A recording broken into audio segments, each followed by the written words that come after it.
नमस्कार। आप देख रहे हैं पब्लिक इंडिया और मैं हूं पंकज के सिंह। आज बिहार की बात में हमारे साथ बहुत ही खास मेहमान पटना से मौजूद हैं। ये हमारे मित्र भी हैं, बहुत सीनियर जर्नलिस्ट हैं, बहुत लंबे समय से हम एक दूसरे को जानते हैं।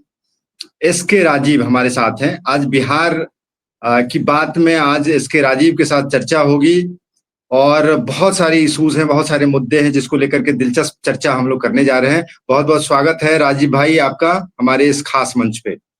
जी पंकज जी, नमस्कार। बहुत बहुत धन्यवाद आपको कि आपने मुझे मौका दिया अपने साथ जुड़ने के लिए।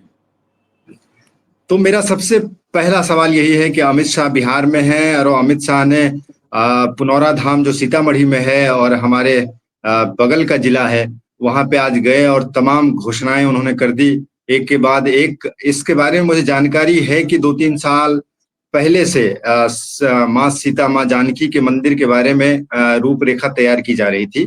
तो क्या इनको रोक के रखा गया था इसलिए कि चुनाव नजदीक आएगा तो इसकी घोषणा की जाएगी और कहीं ना कहीं फिर वही ध्रुवीकरण वाली राजनीति की जाएगी? क्या इसके पीछे आपको ये कारण नजर आता है? पंकज जी देखिए, दरअसल में सियासत के अगर मिजाज को आपको समझना है ना, तो आप बीजेपी से समझिए। बीजेपी की जो स्ट्रेटेजी होती है, बीजेपी की जो पॉलिसी होती है, वो पूरे तरीके से धर्म बेस्ड होती है। और यही वजह है कि बीजेपी धर्म के माध्यम से लोगों के दिलो दिमाग पर छाना चाहती है। और आप देखे होंगे कि आज तक जो, चाहे वो देश के माननीय प्रधानमंत्री नरेंद्र मोदी हो या फिर गृह मंत्री जी हो अमित शाह जी हो, मैं इस दोनों व्यक्ति की इसलिए बात कर रहा हूं कि अब ये लोग खुद को बीजेपी समझते हैं। नरेंद्र मोदी अब कहीं से यह नहीं समझते हैं कि वो बीजेपी के एक बड़े पार्ट हैं, बल्कि वो समझते हैं कि मैं ही बीजेपी हूँ। अमित शाह के साथ भी कमोबेश यही है। और आप देखे होंगे कि चाहे वो राष्ट्रीय अध्यक्ष का चुनाव हो या फिर डेमोक्रेटिक तरीके से, अक्सर ये बीजेपी कहती है कि वो देश की सबसे बड़ी, दुनिया की सबसे बड़ी डेमोक्रेटिक पार्टी है, लेकिन उसके भीतर की आप डेमोक्रेसी को अगर समझने की कोशिश करेंगे तो उसके भीतर ही डेमोक्रेसी नहीं है। क्योंकि अमित शाह जी दो दो बार वो राष्ट्रीय अध्यक्ष रहे, कोई चुनाव नहीं हुआ संगठन स्तर पर। जेपी नड्डा जी दो दो बार रहे, कोई संगठन स्तर पर चुनाव नहीं हुआ। और फिर आप देखेंगे देखेंगे कि अमित शाह और नरेंद्र मोदी जिसको चाहेंगे उसको प्रदेश राष्ट्रीय अध्यक्ष बना देंगे। तो ये बीजेपी का इंटरनल पार्ट है। तो बीजेपी इस चीज को समझती है कि चुनाव के वक्त किस तरीके से वो एक आम आदमी के मस्तिष्क पर प्रभाव छोड़ सकती है। और वो प्रभाव है सनातन का, वह प्रभाव है धर्म का, वह प्रभाव है प्रभु श्री राम माता जानकी का, जो कि हम तमाम लोगों के, न सिर्फ सनातनी बल्कि तमाम जो धर्म है, तमाम धर्म के लोग मानते हैं राम और सीता जी को। इकबाल ने भी लिखा है उनके ऊपर पंक्तियां, प्रभु राम के ऊपर। तो बीजेपी किस तरीके से कैश किया जाए भगवान राम को, बीजेपी को इसमें महारत हासिल है। और आप देखिए कि एक राम मंदिर के मुद्दे को छेड़ करके आम जनता के बीच में किस तरीके से 2014 में नरेंद्र मोदी जी सत्ता में आते हैं। आप देख लीजिए कि किस तरीके से 2019 में जब फिर से चुनाव लड़ने की बात होती है तो फिर मोदी जी वही राग लाते हैं। फिर आप देख लीजिए कि 2024 में जब चुनाव की बात आती है तो 19 में उन्होंने जाकर के शिलान्यास किया था, 2024 में जाकर के आधे अधूरे राम मंदिर का उन्होंने उद्घाटन कर दिया। क्यों? क्योंकि उनको ये पता है कि अगर हम ऐसे लोगों पर, हिंदुस्तान में जो बहुसंख्यक हैं हिंदू, अगर हम उनके मन मस्तिष्क पर मुझे एक अमिट छाप छोड़नी है तो माथे पर टीका लगाइए। हालांकि टीका मैं भी लगाया हुआ हूँ पंकज जी, लेकिन मेरा बीजेपी से मेरे कोई ताल्लुकात नहीं है। तो मोदी जी टीका लगाते हैं, अमित शाह जी टीका लगाएंगे और जनता के बीच जाएंगे और कहेंगे कि भाई इस राम को तो कांग्रेस वालों ने बेच दिया था, इस राम को तो समाजवादी पार्टी वाले पार्टियों ने लाठी चलवा दी थी, पत्थर चलवा दिए थे मुलायम सिंह की सरकार में, कई हिंदू मारे गए थे और हम सबसे बड़े हिंदू के हितैषी हैं, राम जी के हम सबसे बड़े हितैषी हैं, लिहाजा हम राम मंदिर का निर्माण करें। और देखिए आपको याद होगा पंकज जी कि पिछले साल जब लोकसभा का चुनाव हुआ था, उसके पहले जब जनवरी या फरवरी, मुझे याद है कि जब विधिवत मंदिर का उद्घाटन करवाया गया था, उसमें 25% मात्र राम मंदिर का निर्माण हुआ था। और कई साधु संतों ने, इवन कि शंकराचार्य जी ने भी यह कहा था कि भाई ये तो ठीक नहीं है, क्योंकि मंदिर जब तक पूरा नहीं होगा तब तक आप राम जी को उसमें एस्टैब्लिश नहीं कर सकते हैं। तो चूंकि लोकसभा चुनाव में ओवर क्राउडेड मेजोरिटी में खुद को लाना था बीजेपी को, हालांकि बीजेपी आ नहीं सकी, उसके पीछे की कई सारी वजह है, हम लोग उस पर कभी बाद में चर्चा करेंगे। लेकिन अभी जो सीतामढ़ी में जो आज अमित शाह जी ने शिलान्यास किया है, उसके पीछे सिर्फ और सिर्फ एक ही मकसद है अमित शाह जी का कि 2024 में जो बिहार विधानसभा में चुनाव है 3 महीने 4 महीने बाद, उस चुनाव में किस 25 तरीके से हिंदुओं के वोट को सेंट्रलाइज कर किया जा सके, पोलराइज किया जा सके बीजेपी के पक्ष में या फिर एनडीए के पक्ष में। और यही वजह है कि आज उन्होंने न सिर्फ भारी बारिश हो रही थी, हालांकि उस बारिश के बीच भी वहां भीड़ काफी ज्यादा थी, क्योंकि सीतामढ़ी है माँ, जो जननी है, माँ जो जानकी है, उनको जननी भी कहा जाता है, उनको माया भी कहा जाता है, उनको शक्ति भी कहा जाता है। तो चूंकि माँ सीता जी की वो जन्मस्थली रही है, तो वहां पर जाकर के आज अमित शाह ने शिलान्यास किया, और मकसद सिर्फ और सिर्फ एक है कि हिंदू वोट का पोलराइजेशन। और देखिए, मुझे लगता है कि इसमें इनको सफलता भी मिलेगी, क्योंकि आदमी कहा गया है कि देखिए, किसी एक बड़े राइटर, मुझे एग्जैक्ट नाम नहीं याद आ रहा है, उन्होंने ये कहा है कि जब आप बहुत कमजोर होते हैं तो फिर जीतने के लिए आपको धर्म का सहारा लेना पड़ता है। तो मैं ये नहीं कह रहा हूं कि भाई बीजेपी या एनडीए बिहार में बहुत कमजोर है, मजबूत स्थिति में। आप चूंकि देख रहे होंगे पिछले कुछ दिनों से लगातार नीतीश जी ताबड़तोड़ ऐसे फैसले ले रहे हैं जो सीधे तौर पर लोगों की पॉकेट को भरने का वो काम कर रहे हैं। उस पर माँ सीता जी के मंदिर का आकर के बीजेपी के जो है वरिष्ठ नेता अमित शाह जी वो शिलान्यास कर देते हैं।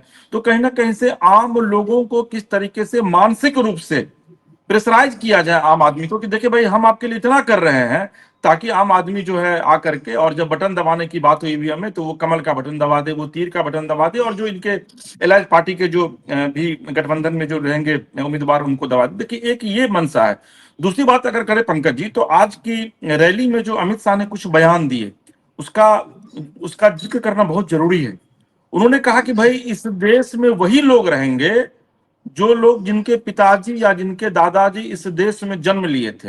यानी कि सीधे तौर पर जो घुसपैठिए हैं, जो इंट्रूडर्स हैं, जो बांग्लादेशी घुसपैठिए हैं, उनको यहां से बाहर निकालने की पूरी तैयारी जो है वो शुरू हो गई है। और आप देखे होंगे कि कांग्रेस हो या फिर जो विपक्षी जो पार्टियां, इंडिया गठबंधन, वो लगातार इस पूरे मामले को लेकर के हंगामा कर रही है। कल भी राहुल गांधी के दिल्ली स्थित आवास पर जब बैठक हुई थी, तो उस बैठक में इस मामले एसआईआर के मुद्दे को लेकर के काफी चर्चा हुई थी। और आपको ये भी पता है पंकज जी कि अभी 65 लाख लोगों के नाम को जो है वो काटा गया है उसमें से, चुनाव आयोग की तरफ से। और उसको लेकर के जब तेजस्वी यादव ने सवाल उठाया और फिर सुप्रीम कोर्ट का इन लोगों ने रुख किया, तो सुप्रीम कोर्ट ने यह कहा भाई कि आप लोग, विपक्ष से यह कहा गया कि आप लोग किसी एक ऐसे व्यक्ति को मेरे सामने लाइए जिसका नाम जो है वो काट दिया गया है और वो व्यक्ति जिंदा है, तो फिर मैं निश्चित तौर पर इस पर सुनवाई करूंगा। लेकिन अभी तक विपक्ष की तरफ से किसी भी व्यक्ति को पेश नहीं किया गया है। तो देखिए, विपक्ष अपनी जगह पे अपनी लड़ाई लड़ रहा है, क्योंकि कहीं ना कहीं से विपक्ष को यह लग रहा है कि भाई एसआईआर एक ऐसा मुद्दा बैठे बिठाए हमको मिल गया है जिसको लेकर के हम जनता के बीच जाएंगे और जनता फिर हमको अपना वोट जो है वो देगी। लेकिन इस बार का जो बिहार का चुनाव है, उस चीज को समझना पड़ेगा बहुत बारीकी से कि इस बार का चुनाव कोई एसआईआर, कोई मंदिर, देखिए ये तमाम चीजें ऐसे मुद्दे हैं जिन मुद्दों को लेकर के जो पब्लिक रिप्रेजेंटेटिव हैं, जो बड़े लीडर हैं, जो मास लीडर हैं खुद को कहते हैं, वो जनता के बीच तो जाते हैं, लेकिन जनता को ये चीज पता है कि उसके लिए सोच कौन रहा है। मैं ये बात इसलिए आपको कह रहा हूं कि मैं चूंकि पटना में हूं, एक चैनल में संपादक भी हूं, लंबा एक्सपीरियंस रहा है, 25 साल टीवी की दुनिया में मैंने दिया है इसी पटना को। तो मैं कभी कभी जब रिपोर्टिंग में जाता हूं अभी भी, तो जिस दिन मुख्यमंत्री जी आपको पेंशन स्कीम को उन्होंने रिलॉन्च किया था, आप कह सकते हैं तरीके से, और 400 से राशि बढ़ा करके 1100 रुपए कर दी थी। मुझे याद है कि उस दिन जब जगह जगह हमारे जो रिपोर्टर्स थे वो अलग अलग जिलों में जब वो गए हुए थे, तो गजब का रिएक्शन मिला था पंकज जी। रिएक्शन यह था कि जो दादाजी हैं, पोता लेकर के गया है अपने दादा दादी को, और वो अगर उस बच्चे से बात, हमारे जो सहयोगी हैं वो जब करते हैं, तो बच्चा कहता है कि 400 रुपए से बढ़ा करके 1100 रुपए नीतीश जी ने कर दिया। 11 दूनी 2200 रुपए अब हमारे दादा दादी को मिलेंगे, तो हमारे घर में सब्जी का खर्चा निकल जाएगा। अब देखिए, मैं देखिए थोड़ी बीजेपी से हट के बात कर रहा हूं, जो नीतीश जी की पॉलिसियां हैं। इसके अलावा आप देख लीजिए कि बिहार में युवा आयोग का गठन किया गया, युवाओं को पेंशन देने की बात कही। देखिए, ये सब एक ऐसी चीजें हैं जो सीधे तौर पर आम लोग उससे जुड़ता है पंकज जी। हमारे आपके पॉकेट में अगर आकर के सरकार किसी भी माध्यम से अगर पैसा देती है, तो हम आप पत्रकार होने के बावजूद, हम आप एक बुद्धिजीवी होने के बावजूद, हमको आपको लगता है कि भाई सरकार की योजनाओं का हम भी लाभ ले रहे हैं। तो निश्चित तौर पर अगर आप लाभ ले रहे हैं, तो जब आप वोट गिराने के लिए जाइएगा तो आप बटन गिराइए, दाबिएगा सरकार के पक्ष में। एक उदाहरण मैं आपको और दूंगा, अभी हाल के दिनों में झारखंड में चुनाव हुआ है पिछले साल, वहां पर देख लीजिए कि माई बहन जो सम्मान योजना थी, उस योजना के विषय में बीजेपी ने भी घोषणा की थी, और उस योजना को लेकर के वहां के जो मुख्यमंत्री थे हेमंत सोरेन है, उन्होंने भी घोषणा किया था, और हेमंत सोरेन को जबरदस्त वोट मिला और ओवर क्राउडेड मेजोरिटी मिली वहां झारखंड। उसके पीछे की वजह क्या है? क्योंकि जनता को यह लगता है कि भाई जो लोग सत्ता में है वो फिर से आएगा, उसका सब कुछ किया हुआ है वो तुरंत एग्जीक्यूट करेगा। और विपक्ष अगर सत्ता में नहीं आता है तो उसके पॉकेट में जो पैसा मिलने वाला है वो नहीं मिलेगा, तो जनता उस समय जाकर के वोट नहीं करती। और ये स्थिति है कि बीजेपी को झारखंड में करारी शिकस्त का सामना करना पड़ा। मैं बिहार के परिप्रेक्ष्य में इसलिए ये बातें कह रहा हूं कि देखिए बीजेपी की बहुत सारी स्ट्रेटेजी है जो लोगों को पसंद नहीं आएगी। आप जो बुद्धिजीवी लोग हैं उनको बहुत ज्यादा ये धर्म की राजनीति पसंद नहीं आती है, लेकिन अगर उसी व्यक्ति के पॉकेट में नीतीश कुमार पैसा देने का काम करते हैं किसी नई योजनाओं के माध्यम से, तो उस व्यक्ति को बीजेपी की नीति पहले ही पसंद नहीं है, लेकिन वो एनडीए के उम्मीदवार को जाकर के वो वोट करेगा।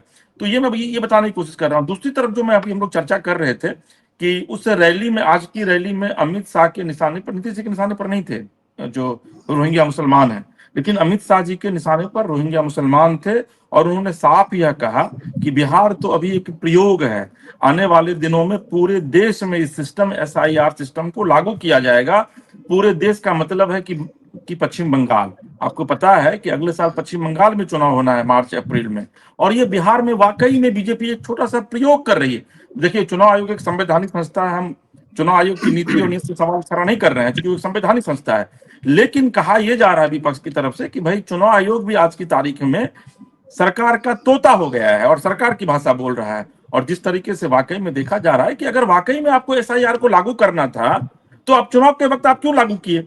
आप लोकसभा चुनाव के वक्त करते। लोकसभा चुनाव के एक साल बाद बिहार में चुनाव हो रहा है पंकज जी, आपके पास इस बीच में बहुत समय था, आप उस समय जा करके उसको लागू करते, 6 महीने का कम से कम वक्त देते। भाजपा के बारे में तो सभी लोग जानते हैं कि वो सांप्रदायिक राजनीति को बढ़ावा देती है और करती भी है, ऐसा आरोप है। हम ये जानना चाहते हैं कि नीतीश जी के साथ गठबंधन इनका बहुत पुराना है, और बिहार के बारे में ऐसा कहा जाता है कि बिहार के जो लोग हैं, जो आम आवाम है, वो राजनीति को बहुत अच्छे तरीके से जानते हैं, समझते हैं। तो बिहार में अमित शाह जी का या मोदी जी का दाल गलने वाला उस तरीके से नहीं है। जैसे वो धर्म की राजनीति करते हैं तो वहां पे जातियां हैं, जो विपक्ष के लोग हैं वो जातियों को आगे बढ़ाते हैं, नंबर 1। नंबर 2, आपने बात की अभी कि इन लोगों ने एसआईआर को लेके आ गए, और एसआईआर एक मुद्दा विपक्ष ढूंढ रहा था। राहुल गांधी जी ने अभी बोला ही है, आपने देखा होगा किस तरीके से वोटों की चोरी हुई है, उसको लेकर के बहुत बड़ा खुलासा उन्होंने किया है। बिहार में जो कुछ हो रहा है वो आप देख रहे हैं, बहुत बारीकी से समझ रहे हैं। हम ये जानना चाहते हैं, क्या धर्म से आगे बढ़कर जातियां हैं बिहार में? और पिछला चुनाव जब आपने देखा होगा उसमें सिर्फ 12,000 वोटों का फर्क रह गया था महागठबंधन में और एनडीए में। तो क्या इस बार के चुनाव में आप इसको अलग किस तरीके से देख रहे हैं? और दूसरा, इस चुनाव में एक पीके फैक्टर भी है, और पीके यानी कि प्रशांत किशोर भारतीय जनता पार्टी के जो वहां के प्रदेश अध्यक्ष है और जो वहां के बड़े बड़े नेता है उनके ऊपर बड़े संगीन आरोप लगा रहे हैं और भ्रष्टाचार के आरोप लगा रहे हैं। तो क्या इसका कोई प्रभाव बिहार के अंदर देखता हुआ आपको अभी मिल रहा है या अभी वक्त है? नहीं, देखिए पंकज जी, 2-3 चीजें हैं। आपने एक ही सवाल में कई सवाल आपने पूछ डाला है। प्रशांत किशोर की जो राजनीति है, जो वर्तमान जो राजनीति है, वो बिहार की राजनीति के लिए फिलहाल प्रासंगिक नहीं है, क्योंकि प्रशांत किशोर बस राजनीति में एक वार्ड कमिश्नर का चुनाव लड़ना बड़ा मुश्किल है। मुझे याद है कि जब मैं पत्रकारिता में था 2002-3 के फेज में एक निजी चैनल में काम कर रहा था बतौर रिपोर्टर, तो उस समय बिहार में आरजेडी की सरकार थी और शंकर प्रसाद टेकरीवाल वित्त मंत्री थे। और मुझे याद है कि मैं उसमें बैठा हुआ था माननीय मंत्री के पास, और उन्होंने एक एसपी को फोन किया था और उन्होंने एसपी को बहुत डांटा था और यह कहा था कि आप खुद को आईपीएस कहते हैं, आईपीएस अधिकारी हैं, आप एसपी हैं जिले के, और आप कहते हैं कि भाई नेता की बात मैं नहीं सुनता हूं, तो एसपी साहब आप एक वार्ड कमिश्नर का चुनाव जीत कर दिखा दीजिए, तब आपको पता चलेगा कि जनप्रतिनिधि क्या होता है। तो प्रशांत किशोर जिस तरीके से हवा में आए हैं, आंधी की तरह आए हैं और तूफान यहाँ बिहार में जो है वो बहा रहे हैं, तो राजनीति में इस तरीके से राजनीति नहीं की जाती है, इस बात को समझना होगा। मैंने आपको पहले भी कहा कि राजनीति के मर्म को समझना बड़ा मुश्किल है पंकज जी। कई ऐसे बड़े राजनेता रहे हैं, आप नीतीश जी की बात कर लीजिए, 1974 के आंदोलन की उपज है और इन्होंने काफी संघर्ष किया है। आप लालू प्रसाद यादव की बात कर लीजिए, स्वर्गीय रामविलास जी की बात कर लीजिए, उसके पीछे जो भी समाजवादी नेता है, आप कर्पूरी ठाकुर की बात कर लीजिए, उस समय बीजेपी नहीं थी, संघ हुआ करता, जनसंघ हुआ करता था। तो प्रशांत किशोर जिस तरीके से सोच रहे हैं कि वो जनता के बीच जाएंगे, सोशल मीडिया पर छाए रहेंगे, उनकी एक पूरी टीम है और वो चुनाव जीत जाएंगे। मुझे नहीं लगता। अगर ऐसा होता तो इस देश में कई ऐसे स्ट्रेटेजिस्ट हैं। हम लोग भी बुद्धिजीवी हैं, आप भी बड़े अच्छे बुद्धिजीवी, हम लोग भी खूब ज्ञान देते हैं, लेकिन जब जनता के बीच हम जाएंगे ना, तो मुझे पता है इस बात का। इस मुकाल पर मत रहिएगा, 10 वोट नहीं मिलेगा पंकज जी। वहां जाकर के बहुत चप्पल घिसना पड़ता है, उसके बाद जाकर के आपको जनता अपना जनप्रतिनिधि चुनती है। तो प्रशांत किशोर के लिए चुनाव मुझे नहीं लगता है कि इस बार का बहुत आसान है। हाँ, ये बात अलग है कि इस बार अगर आप बहुत मेहनत करेंगे तो 2029-30 में जो चुनाव होगा बिहार में, उसमें आपको कुछ सीटें मिल सकती हैं। दूसरी जो बात है, प्रशांत किशोर के साथ एक बड़ा निगेटिव पॉइंट क्या है कि देखिए, बिहार की राजनीति में अब कोई सवर्ण, राजपूत, ब्राह्मण, लाला, भूमियार, ये अब बिहार की राजनीति में मुख्यमंत्री नहीं बन सकता है प्रशांत जी, पंकज, जिस चीज को आप एकदम नोट कर लीजिए। क्योंकि 10% आपकी आबादी है, सवर्णों की आबादी मात्र 10% है। 2023 में जो एक सेंसस करवाया गया बिहार सरकार के द्वारा, जिसमें तेजस्वी यादव भी उसमें साथ में थे, तो उसमें कहा गया, हालांकि कहा गया बाद में कि इसमें बड़ी हेराफेरी की गई है। और मैं बताऊं आपको सही में कि भाई हमारे यहाँ भी कोई नहीं आया था ये भरवाने के लिए, भाई आप किस जाति से हैं, क्या है, नहीं, कितने आपके। देखिए, उसके बावजूद चूंकि वो आंकड़ा है तो मानना पड़ेगा आपको। ठीक है, केंद्र सरकार जब करवाएगी तो फिर देखा जाएगा। तो उसके मुताबिक 10% सवर्ण है, जिसमें कि ब्राह्मणों की आबादी आपको लगभग 3.60 है, राजपूत की आबादी 3.40 है, उसके बाद 2% के करीब भूमियार हैं, और 0.75% जो है वो लाला है। तो आप मुझे यह बताइए कि 90% जिसकी आबादी है, क्या वह एक ब्राह्मण चेहरे को मुख्यमंत्री के तौर पर स्वीकार करेगा? कभी नहीं करेगा। बिहार जातीय विद्वेष की आग में कितना जला है पंकज जी, इसके गवाह आप भी हैं। 1990 से 2005 के उस दौर को आप याद कीजिए, जिसको याद करने के बाद आज भी सिहरन पैदा होती है लोगों को। जाति पूछ करके लोगों को मारा जाता था बिहार में, और उसके बाद लालू प्रसाद यादव ने एक ऐसी पौध लगाई जिसकी फसल को आज भी लालू प्रसाद यादव और उनका परिवार काट रहा है। हालांकि जब 2005 में नीतीश कुमार आए तो उसके बाद से बिहार की सियासी फिजा में बहुत कुछ बदला, लेकिन अगर कुछ नहीं बदला तो वो ये जात नहीं बदला। आज भी लोग जाति के आधार पर ही वोट करते हैं। अगर नहीं करते तो सम्राट चौधरी का कोई राजनीतिक वजूद नहीं है पंकज जी, इस चीज को आप नोट कर लीजिए। सम्राट चौधरी का कोई पॉलिटिकल वजूद नहीं है बिहार की राजनीति में। अच्छा, उनके साथ एक दिलचस्प, हाँ, दिलचस्प मेरे दिमाग में एक सवाल आया कि आप कह रहे हैं कि सम्राट चौधरी का आपने जिक्र किया, बताया ये जा रहा है कि अगर अगर मगर में हम सवाल कर रहे हैं कि अगर एनडीए की सरकार अब बनती है बिहार के अंदर, तो प्रबल दावेदारों में मुख्यमंत्री पद के सम्राट चौधरी आते हैं और दूसरा नाम नित्यानंद राय का आता है। तो आपको क्या लगता है कि अगर महागठबंधन की सरकार बनती है तब तो बहुत क्लियर है कि तेजस्वी यादव सीएम बनेंगे, लेकिन अगर एनडीए की सरकार बनती है तो सम्राट चौधरी उस कद के नेता हो गए हैं? नहीं, मैं वही आपसे चर्चा कर रहा था कि देखिए, सम्राट चौधरी किसी कद के नेता नहीं है। नेता इसलिए वो है थोड़ा सा, क्योंकि उनके साथ जेड+ सिक्योरिटी उनको दे दिया गया है, तो थोड़ा सा लॉ लश्कर के साथ वो चलते हैं। और शुरू से ही सम्राट चौधरी बड़े एरोगेंट टाइप के आदमी रहे हैं। उनके अगर आप पूरे इतिहास को जानने की कोशिश कीजिएगा तो वो जो एक ऑरा जो बनाने की कोशिश की जा रही है वो जेड+ सिक्योरिटी दे करके, तो उसी सम्राट चौधरी का कद लोगों को कहता है कि बहुत बड़ा हो गया। सम्राट चौधरी का के जो टोटल वोटर है बिहार में, कुशवाहा जो है, उनकी संख्या अभी है लगभग 38 लाख के करीब या 42 लाख के करीब है, लेकिन मुझे याद नहीं है, कुछ दिन पहले हम लोगों ने चर्चा उस पर की थी। तो मुझे यह बताइए पंकज जी, क्योंकि आप भी दिल्ली में रहते हैं, लंबा अनुभव है आपको मीडिया इंडस्ट्री का, बीजेपी की एक बड़ी विशेषता है कि बीजेपी कभी भी मेन स्ट्रीम के लीडर को मुख्यमंत्री नहीं बनाती है। मैं आपको उदाहरण दे रहा हूं, राजस्थान सबसे पीछे बैठे हुए थे, अचानक उनका नाम पकड़ा जाता है, पहली बार जीत करके आते हैं और मुख्यमंत्री बना दिया जाता है। मोहन यादव मध्य प्रदेश सबसे पिछली सीट पर बैठे हुए थे, अचानक नाम पुकारा जाता है, मुख्यमंत्री बना दिया जाता है। हरियाणा, वहां पर देख लीजिए, इसके पहले जो थे मुख्यमंत्री, अभी भी जो मुख्यमंत्री हैं। तो और दूसरी बात है कि बीजेपी की जो स्ट्रेटेजी रही है अभी तक की, उसमें फॉरवर्ड प्लेयर को बीजेपी कभी मुख्यमंत्री नहीं बनाई है। तो सम्राट चौधरी बीजेपी छत्तीसगढ़, के नेता नहीं उड़ीसा, है। तमाम उदाहरण है, उसमें कोई दिक्कत नहीं है, वो तो सम्राट है। चौधरी बीजेपी भाजपा के ऐसा नेता नहीं करती है है, पंकज। एक्सपेरिमेंट करती है। सम्राट चौधरी बीजेपी के नेता नहीं है, जिसको जान लीजिए। हाँ हाँ, वो वो तमाम बाहरी दल में व्यक्ति रहे है। हैं और हाँ, बिल्कुल ठीक बात है। बिल्कुल। और हाँ, बिहार में अगर कोई मुख्यमंत्री बनेगा, इस चीज को भी आप जान लीजिए कि मोदी जी आज की तारीख में बहुत कमजोर हुए हैं, संघ बहुत मजबूत हुआ है। आप उत्तर प्रदेश को याद कीजिए ना, वहां पर मनोज सिंह का सब कुछ ताजपोशी के लिए सब फाइनल हो गया था, अमित शाह और नरेंद्र मोदी ने कर दिया था। वो काशी हाँ, में मनोज पूजा भी सिन्हा। करने वाले थे। हाँ। अचानक योगी आदित्यनाथ का नाम आया, संघ ने प्रपोजल रखा कि नहीं भाई योगी आदित्यनाथ बनेंगे, और वो बन गए। हम्म। तो अच्छा, सम्राट अब चौधरी के लिए समय, राहें, हाँ, पंकज जी समय थोड़ा साहब, कम है। चलते चलते एक विगत दिनों एक और बड़ी पंकज जी घटनाक्रम आप इतना हुई अच्छा जिसमें, डिबेट कर रहे थे, इतना अच्छा इशू है, इस पर तो आपको लंबा ले जाना चाहिए था। हाँ हाँ, वो करेंगे, किसी और दिन करेंगे चर्चा। एक चलते चलते एक सवाल और महत्वपूर्ण है, वो छूट जाएगा, वो मैं आपसे जान लूं, चूंकि आप बहुत सीनियर हैं और बहुत बारीकी से चीजों को समझा रहे हैं और समझते भी हैं। वीवीआईपी एक पार्टी है, जो पार्टी उत्तर प्रदेश की है। मूलतः कोई वीवीआईपी से कोई बहुत ज्यादा अवेयर या कोई ऐसा नहीं है, लेकिन तेज प्रताप यादव ने अभी वो पार्टी से गठबंधन करके एक माहौल बनाने की कोशिश की है, तो उसका क्या इम्पैक्ट पड़ेगा उसको लेकर के जरा मैं आपसे जानना चाहता हूँ।